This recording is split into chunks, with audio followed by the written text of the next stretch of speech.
could. While affirmative action language is no longer in state law, the university has done nothing to change the way it operates, and that's what they should have done. The Chancellor Perlman has said all along the university would find ways to navigate around 424 to ensure that the university operates in the same capacity as it did before, and that's admirable. What ASUN can do is exactly what we're advocating for, and that's implementing SOURCE, or Student Organization Representative Council, to make sure we're talking with every single student group that we possibly can here on campus. We're the only party that has that communication platform, and we're very proud of that. Thank you.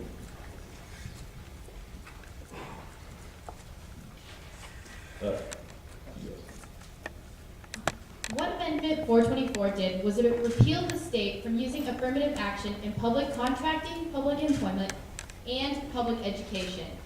The president of this university and the chancellor supported affirmative action, so when you look at how this impacted the university, not much has changed. The university has figured out ways to work around this legislation by rewording certain scholarships and programs that were meant to target certain groups without being exclusive. For our out-of-state students and students of color, we need affirmative action to keep the diversity on this campus. When it came time for ASUN to step up and represent the students that needed to be heard, the proper action was just not heard. The group SUN, comprised of APU, and MASA, and Unite, came together to protect the students on this campus. APU is African People's Union, MASA is Mexican American Student Association, and Unite is United Association of the Native American students on this campus.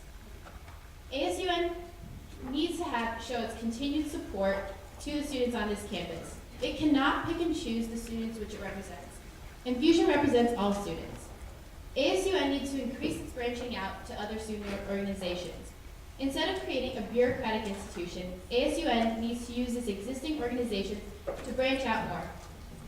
Fusion plans to implement a diversity scholarship in order to commend students. By implementing this diversity scholarship, it will commend the students on this campus that have... It's time, sorry. You can finish your sentence, go on.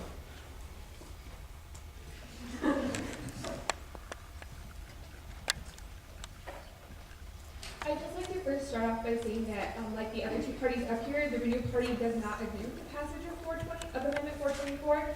But regardless of its passage, Admissions acknowledges that Amendment 424 hasn't and won't make a substantial impact on recruitment and scholarship diversity levels here at the university. Although this is the first full academic year in which 424 has had the chance to impact these diversity levels, 424 was implemented immediately, and therefore this year's numbers would forecast the impact on recruitment and scholarship diversity levels.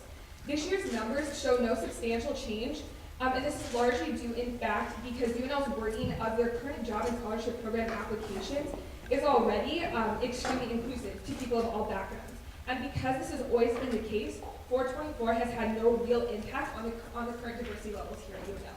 In regards to what ASUN and UNL can do to continue to promote diversity here on campus, we can see the commitment to diversity through the creation of the larger culture center.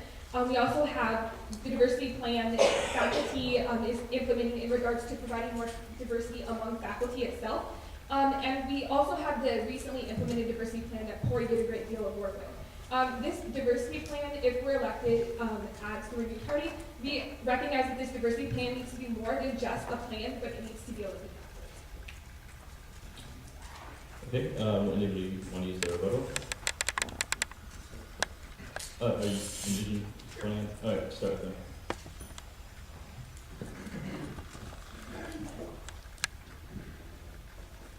I said this at the last debate, and I'll say it again.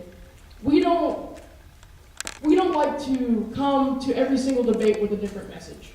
We like to stand firm in our beliefs, and we like to create a message that we want to give to the student body that is consistent. Creating a diversity scholarship, while it's great, I wonder where the money's going to come from. I wonder how this is going to be implemented. Who's going to oversee who gets this scholarship? Who's going to give it out? What's it going to be called? Things like that. Things that aren't planned out. Time. But, Sorry. you know, we can offer it, I suppose. Actually, we have done extensive research, and Catherine said we want to be more proactive with our diversity plan, which might I remind you, 3 of the 5 members of the Diversity Strategic Development Committee, including our chair, are involved with this campaign. And the Diversity Scholarship is for people who have made a positive contribution to the diversity community on this campus. It's also important to note that on Husker football, of course, on game days, ASUN gets away free hot dogs and soda to fans of Husker football, and This time, sorry. so we'll expand on it later.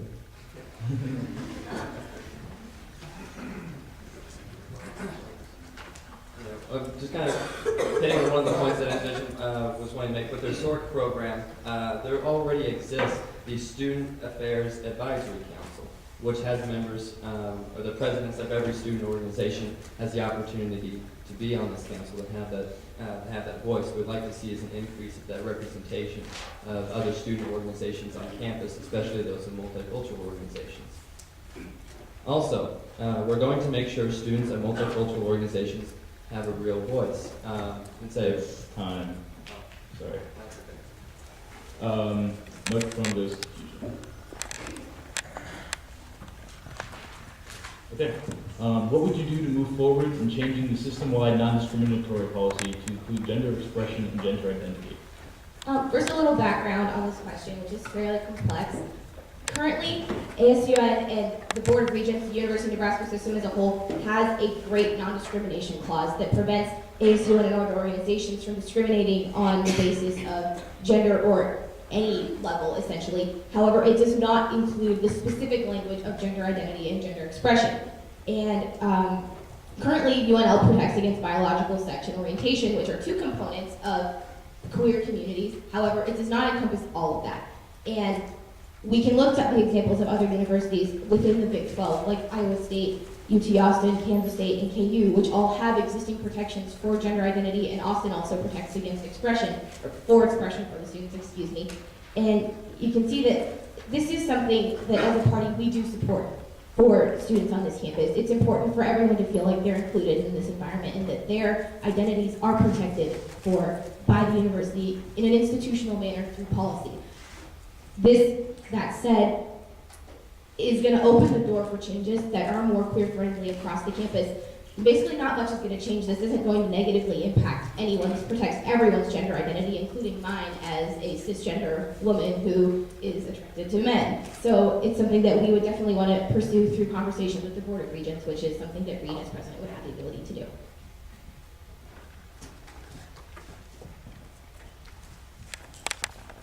First of all, something I'd like to say is that ASUN has actually made an effort currently. I know they updated their language in their constitution to be more friendly towards the subject, to be more non-discriminatory in matters in regards to gender expression. So the next step, what we want to do, and obviously as you can see with our communication platforms, is to expand similar language to not only other organizations, which now in any change of constitutions, they need to apply this wording. I found out about myself because RHA recently changed our constitution. I didn't know that wording was there until we got rejected and had to go back, change it, and resubmit.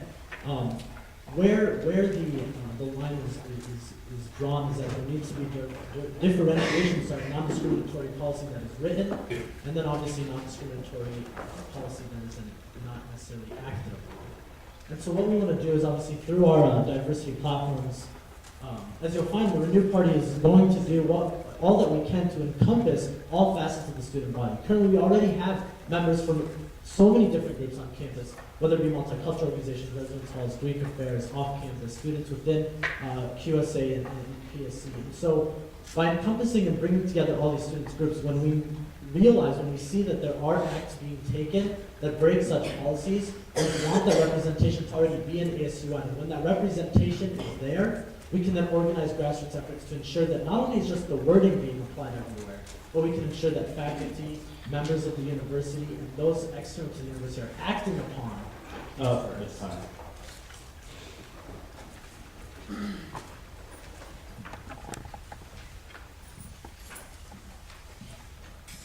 One of the largest problems facing the transgender community is a severe lack of protection from workplace discrimination. Only 10 states provide protection against discrimination on the basis of gender identity and expression. This would need to go in front of the Board of Regents to pass. A change in our non